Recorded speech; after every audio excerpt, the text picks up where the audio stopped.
Hello everyone, welcome to grammar centre. मी Pragati. SP Bakshi यांच्या पुस्तकातला थर्ड टॉपिक मोडाल्स हा आपण बघत आहे. आत्तापर्यंत आपण मे, माईट, कॅन, कुड असे हे मोडाल्स बघितलेले आहेत. आज आपण शूड या मोडालबद्दल डिटेलमध्ये अभ्यास करणार आहे.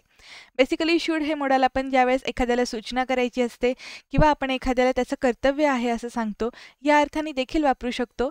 त्यांचा वापर नक्की वाक्यात कसा करायचा आणि त्याच बेसिसवरती जे आपल्याला फिलर्सचे क्वेश्चन्स असतात, म्हणजे डबल फिलर्स असतील किंवा मग फिल इन द ब्लँकचे जे सेपरेट क्वेश्चन्स येतात आपल्याला बँकिंगमध्ये असेल किंवा मग आता सध्या सरळ सेवाच्या परीक्षांमध्ये जे विचारले जातात त्यांच्यासाठी आपल्याला हे सगळ्यांचा अभ्यास करणं गरजेचं आहे. आजच्या लेक्चरमध्ये आपण डिटेलमध्ये एक्सरसाइजसुद्धा सोडवूयात, त्यामुळे लेक्चर शेवटपर्यंत नक्की बघा. आपण सगळ्याचा अभ्यास व्यवस्थित डिटेलमध्ये करणार आहे. आजच्या लेक्चरला सुरुवात करूया. ज्यांना एक बेसिक गोष्ट माहिती असेल तर शूड हे आपण शक्यतो शालचा पास्ट टेन्स म्हणून वापरलेलं असतं.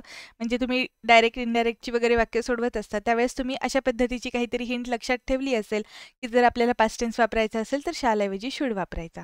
पण हे कधी जर आपण ते एक हेल्पिंग वर्ब म्हणून म्हणजे ऑक्झिलरी म्हणून वापरलं असेल तर हे शूड ज्यावेळेस आपण एखादं मोडाल म्हणून वापरतो त्यावेळेस मात्र इथे आपल्याला त्या वाक्यामध्ये सूचना आहे किंवा एखाद्याला आपण सजेशन दिलेलं आहे किंवा एखाद्याने काय करायला हवं हे आपण तिथे सांगत असतो त्यावेळेस शूडचा वापर होतो. या पुस्तकामध्ये शूडबद्दल आपल्याला काय नियम दिलेले आहेत किंवा त्यांचा वापर कधी करायचा असतो हे सगळं एक्सप्लेन केलेलं आहे. ते वाचायला सुरुवात करूयात. Should is used to express duty or obligation. ड्युटीमध्ये आपण कर्तव्य आहे असं म्हणतो आणि ऑब्लिगेशन म्हणजे हे एक नैतिक कर्तव्य असतं. म्हणजे हा एक कर्तव्याचाच प्रकार आहे आणि आपण त्यावेळेस जर काही बोलायचं असेल, एखाद्याला सांगायचं असेल की तू हे केलं पाहिजेस, यावेळेस आपण कर्तव्य म्हणून जर सांगत असेल तर त्यावेळेस आपण इथे शूडचा देखील वापर केलेला असतो. आपण ह्याला मॉरल ऑब्लिगेशन सुद्धा म्हणू शकतो. मॉरल ऑब्लिगेशनसाठी आपल्याकडे ऑट टू सुद्धा एक मोडाल आहे. त्यानंतर मस्ट हे सुद्धा एक मोडाल आपल्याला ऑब्लिगेशन दाखवतं, पण त्यांचा वापर शूडपेक्षा थोडासा वेगळा आहे. आपण त्याबद्दल उद्याच्या लेक्चरमध्ये डिस्कस करणार आहे. आज आपण शूडबद्दल बघूयात.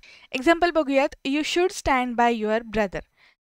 मे बी आता तुझ्या भावाला तुझी गरज आहे तर तू त्याच्या बाजूने उभं राहिला पाहिजेस असं आपण इथे सुचवत आहे. आणि हे आता इथे कर्तव्य आहे कारण आता तुझ्या भावासाठी तू विचार करणं गरजेचं आहे किंवा त्याच्या बाजूनी तू उभं राहणं, त्याला पाठिंबा देणं इथे एक तुझं कर्तव्य आहे, एक भाऊ म्हणून किंवा एक बहीण म्हणून. म्हणून इथे आपण शूडचा वापर ऑब्लिगेशनचा अर्थाने केलेला आहे. दुसरं एक्झाम्पल आहे आय शुड लीव्ह नाव. म्हणजे आता मी गेलं पाहिजे. इथे ॲक्च्युली जाण्याची जी क्रिया आहे ही करावी लागत आहे, तसं करणं जास्त योग्य ठरणार आहे. म्हणून हे करताना आपण इथे शूड हे एक ड्युटी म्हणून किंवा ऑब्लिगेशन म्हणून वापरतो. नेक्स्ट आहे प्रॉमिसेस शुड बी केप्ट. म्हणजे आपण जो काही शब्द दिलेला आहे तो पाळला पाहिजे. इथे पण आपण जे काही बोलत आहोत इथे सूचना नाही आहे. आपण शूडचा वापर शक्यतो सूचनेसाठी केलेला असतो असं आतापर्यंत बघितलेलं आहे. पण एखाद्या गोष्टीला आपण आपलं कर्तव्य समजून सुद्धा करणं गरजेचं असतं त्यावेळेस देखील आपण शूडचा वापर करत असतो. आणि आणखीन एक एक्झाम्पल दिलेलं आहे he should be present here. या वाक्याचा अर्थ काय होईल मराठीमध्ये? त्याने आत्ता इथे असायला हवं. हे त्याचं कर्तव्य आहे किंवा ही त्याची एक ड्युटी आहे की त्यांनी आत्ता इथे उपस्थित राहायला हवं. त्यानंतर should future in the past दाखवण्यासाठी सुद्धा आपण वापरत असतो. म्हणजेच इथे आपण शाल ऐवजी शूडचा वापर करत आहे. या वाक्यात आपण जर बघितलं तर इथे I told him that I should go there असं लिहिलेलं आहे.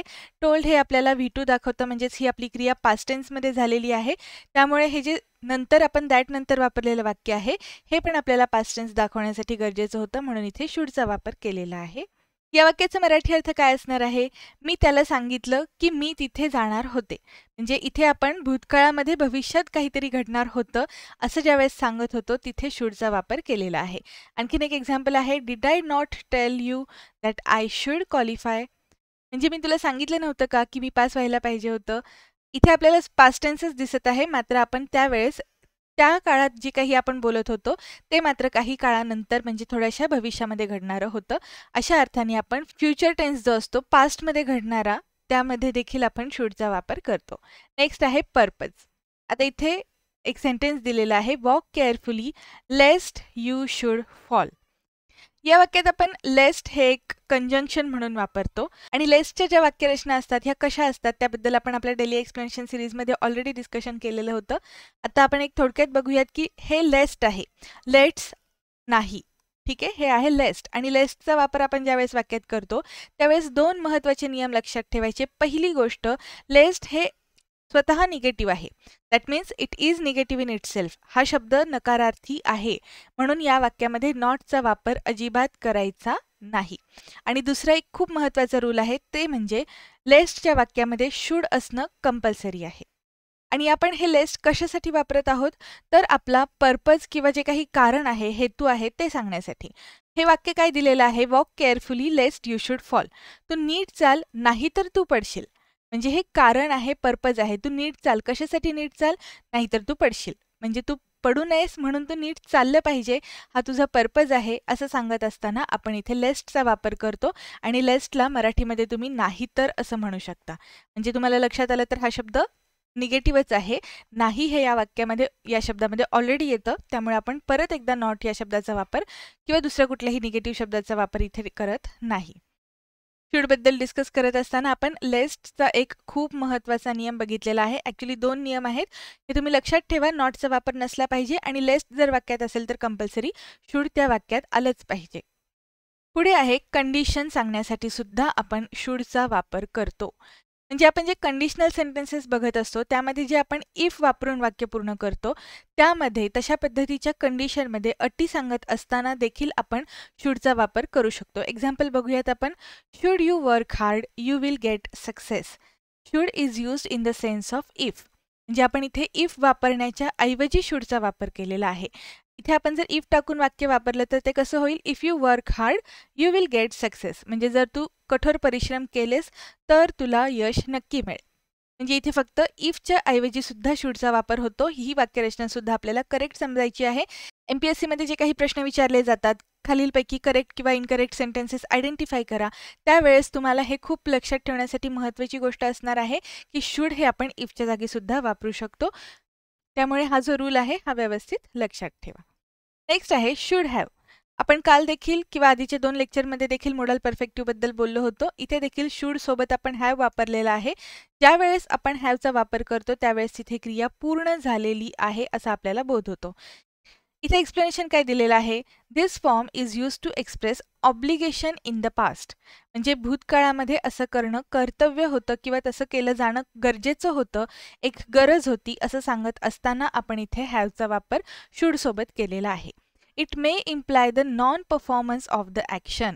म्हणजे ती गोष्ट झाली नाही किंवा असं करायला पाहिजे होतं पण कृती पूर्ण होऊ शकली नाही, हे सांगत असताना आपण शुड हॅवचा वापर करतो. शक्यतो आपण कुड हॅव बद्दल जे बघितलं होतं सेम तसाच रूल इथे देखील अप्लाय होत आहे.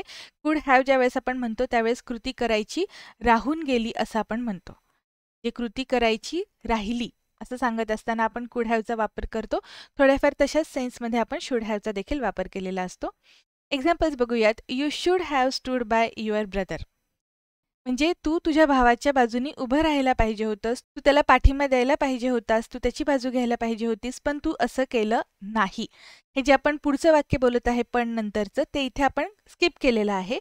पण तरी देखील शुड हॅव वाक्यात वापरलेलं आहे आणि त्यानंतर इथे व्हर्बचा थर्ड फॉर्म आपण वापरतो. म्हणजे ही कृती ऑलरेडी भूतकाळात झालेली आहे, पण ती जी कृती आहे ही आपल्याला ॲक्शन इनकम्प्लीट राहिली हे दाखवते. आणखीन काही एक्झाम्पल्स बघूयात. ही should have left a message. म्हणजे त्यांनी ॲटलिस्ट एक मेसेज तरी करायला पाहिजे होता. म्हणजे त्याचं ते कर्तव्य होतं की त्यांनी सांगायला पाहिजे होतं, मला इंटिमेशन द्यायला हवं होतं असं आपण बोलत आहे, पण ते तसं केलेलं नाही आहे हे सुद्धा लगेच क्लिअर होतं ज्यावेळेस आपण शुड हॅव वाक्यामध्ये वापरलेलं असतं. नेक्स्ट सेंटेन्स आहे he should have been present at the party. म्हणजे तो पार्टीमध्ये आलेला नव्हता, त्याने यायला हवं होतं. नेक्स्ट आहे my brother should have replied politely. माझ्या भावाने थोडंसं पोलाइटली बोलायला पाहिजे होतं, मात्र त्याने ते तसं केलेलं दिसत नाही. So my brother should have replied politely. या सगळ्या वाक्यांमध्ये एक गोष्ट महत्त्वाची आहे, ती म्हणजे सगळ्या गोष्टी आपण भूतकाळाबद्दलच बोलतोय, पण भूतकाळात त्या तशा व्हायला पाहिजे होत्या पण झाल्या नाहीत, या अर्थाने आपण मोडल परफेक्टिव्ह वापरलेला आहे. आता आपण वर्कबुक एक्सरसाइज ए मध्ये आपल्याला शूडबद्दलचे जे काही फिल इन द ब्लँक्स दिलेले आहेत त्यांचा अभ्यास करूयात. शक्यतो फिल इन द ब्लँक्समध्ये आपल्याला टेन्स कोणता आहे हे सुद्धा कळणं महत्त्वाचं आहे. तुम्ही जर आत्ताची नवीन परीक्षा बघितल्या, ज्या सरळ सेवाच्या परीक्षा होत आहेत, यामध्ये आपल्याला जास्तीत जास्त फिल इन द ब्लँक्सचे क्वेश्चन्स आलेले दिसतात. मग अशा क्वेश्चनमध्ये जर एखाद्या वेळेस आपल्याला मोडल ऑक्झिलरीवरती क्वेश्चन आला तर तो आपण कशा पद्धतीने टॅकल करायचा त्याचं तुम्हाला इथे प्रॅक्टिकल ॲप्लिकेशन दाखवलेलं आहे. डायरेक्शन काय दिलेलं आहे, complete the sentence with suitable alternatives. First question आहे, she advised that I dash curtail expenditure. आता इथे वाक्यामध्ये ॲडवाइज हे आपण व्हर्ब म्हणून वापरलेलं आहे. ज्यावेळेस आपण ॲडवाइज हे एक व्हर्ब म्हणून वापरतो त्याचा अर्थ काय असतो की सल्ला देणे. मग जर आपण सल्ला देत असेल, सजेस्ट करत असेल, काहीतरी एखाद्याला सूचना करत असेल तर तिथे ऑब्व्हियसली आपण शुड हेच मोडाल वापरणार. या ठिकाणी तुम्ही शुड हॅव वापरू शकतच नाही, कारण इथे जर आपण हे शुड हॅव वापरलं तर इथे त्यानंतर व्हर्बचा थर्ड फॉर्म येणार आहे. इथे मात्र V1 वापरलेलं दिसतं, म्हणून हे आपला आन्सर अजिबात येणार नाही. ही जी गोष्ट आहे ही सुद्धा तुम्हाला लक्षात असायला पाहिजे की शुड हॅव किंवा कुठलंही मोडाल परफेक्टिव्ह आपण वापरतो त्यानंतर शक्यतो व्हर्बचा थर्ड फॉर्म वापरलेला असतो. हे जे सेंटेन्स असेल हे करेक्ट असं असणार आहे, she advised that I should curtail expenditure. कर्टेलचं मिनिंग काय आहे हे तुम्ही मला कमेंट बॉक्समध्ये सांगा. नेक्स्ट क्वेश्चन आहे, you dash him that gambling would ruin your life. या वाक्याचा अर्थ काय आहे की तू त्याला सांगायला पाहिजे होतं की गॅम्बलिंगनी त्याचं पूर्ण आयुष्य उद्ध्वस्त होऊ शकतं. सांगायला पाहिजे होतं याचाच अर्थ सांगितलं गेलं नाही, त्यामुळे इथे आपल्याला शुड हॅव वॉन्ट असं वापरावं लागेल.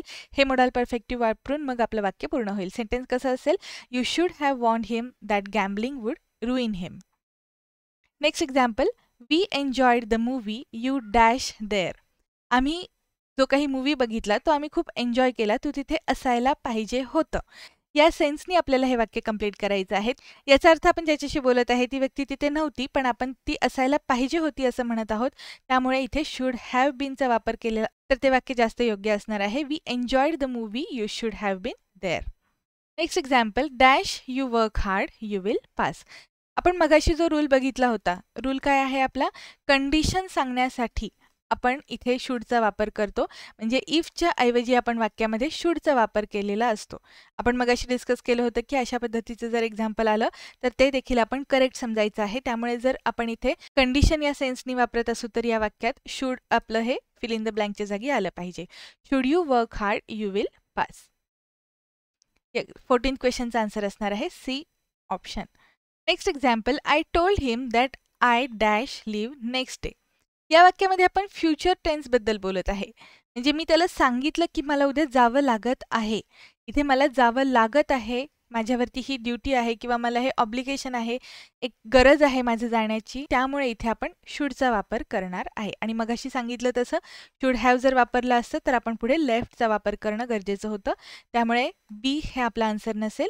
हे जे नेक्स्ट एक्झाम्पल आहे, make haste lest you dash late. इथे आपण लेस्टचा वापर केलेला आहे. लेस्ट म्हणजे काय, नाही तर. इथे आपण म्हणतोय की घाई कर नाही तर तुला उशीर होईल. म्हणजे आपण इथे लेस्ट वापरले तर वाक्यामध्ये शुड हे आपल्याला कंपल्सरी वापरायचं आहे आणि त्यानंतर लेस्ट आहे म्हणून आपण नकारार्थी शब्द वाक्यात वापरायचे नाहीत. हे क्लिअर असलं पाहिजे तुम्हाला, त्यामुळे बी आणि सी ऑप्शन्स आपोआप एलिमिनेट होतात. त्यामुळे तुम्हाला रूल्स माहिती असणं खूप महत्त्वाचं आहे आणि त्याचबरोबर लेस्टच्या वाक्यात शुड कंपल्सरी वापरायचं असतं, हा आपला दुसरा नियम सांगतो. त्यामुळे इथे शुडचा वापर होईल आणि मग आपल्याला जे गेट पुढे दिलेलं आहे ते ॲज इट इज घेऊयात. सेंटेन्स काय असेल, make haste lest you should get late. घाई कर नाही तर तुला उशीर होईल. मोडाल्स ऑक्झिलरीजचा अभ्यास तसा सोपा असतो, मात्र आपल्याला ज्यावेळेस परीक्षेत प्रश्न समोर येतो त्यावेळेस ऑप्शन बघून आपण कन्फ्यूज होऊन जातो. बरेच जण असं सांगतात की पेपर तर सोपा होता पण ऑप्शन आपल्याला कोणता निवडायचा हेच समजलं नाही. याचाच अर्थ तुमची रिव्हिजन कमी पडलेली असते आणि त्यामुळे तुम्हाला व्यवस्थित प्रश्न सॉल्व्ह करता येत नाहीत. एकदा बेसिक आपल्याला माहिती झालं, रूल्स आपल्याला माहिती असतील तर आपण असे प्रश्नसुद्धा खूप इझिली टॅकल करू शकतो. याचबद्दल तुम्हाला जास्तीत जास्त माहिती करून घ्यायची असेल तर SP बक्षी यांचं जे पुस्तक आहे हे आपल्यासाठी खूप छान दर्जेदार सोर्स आहे. त्यामुळे या पुस्तकाचा अभ्यास सर्वांनी जरूर करावा. जे आत्ता परीक्षा देत आहेत किंवा भविष्यामध्ये स्पर्धा परीक्षांची तयारी करणार आहेत अशा सर्व विद्यार्थ्यांपर्यंत हे पुस्तक जास्तीत जास्त पोहोचवा, कारण महाराष्ट्रातल्या विद्यार्थ्यांना हे पुस्तक अभ्यासताना बऱ्याच अडचणी येतात, कारण या पुस्तकाची जी लँग्वेज आहे ही थोडीशी डिफिकल्ट आहे. फ्रीमध्ये ही गोष्ट सगळ्यांसाठी अवेलेबल करून देण्यात येत आहे, त्यामुळे जास्तीत जास्त फायदा घ्या. फ्रेंड्स फॅमिलीसोबत जास्तीत जास्त शेअर करा, त्याने मला देखील प्रोत्साहन मिळेल. भेटूयात पुढच्या लेक्चरमध्ये. थँक्यू.